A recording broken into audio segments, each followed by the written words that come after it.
મારા પત્ની હિરલ ત્રિવેદી જે મસીતિયાવાડી શાળા નંબર 2 માં બરાબર એ મસીતિયાવાડી શાળા નંબર 2 માં તે ફરજ ઉપર હતા છે અને હાલમાં એમનો BLOનો ઓર્ડર જે સત્યમ કોલોની આહિર સમાજમાં આવેલો.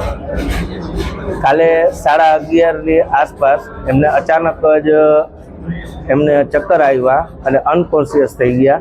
એટલે તરત જ 108 બોલાવી અમને જીજી હોસ્પિટલમાં એમને રિફર કરવામાં આવ્યા. ત્યાં ચેતરજી સાહેબે સારી એવી ટ્રીટમેન્ટ આપી અને પછી એમને ICUમાં એડમિટ કરેલ છે. શિક્ષણ વિભાગ તરફથી અમને સારી મદદ પણ મળી. એમના સરોએ જો આવ્યા હતા બારોડ સાહેબ ને એમના સુપરવાઇઝર હરિયલ સાહેબને એ પણ અહીંયા ઉપસ્થિત રહ્યા હતા અને સારો એવો પોઝિટિવ અમને રિસ્પોન્સ પણ આપેલો છે.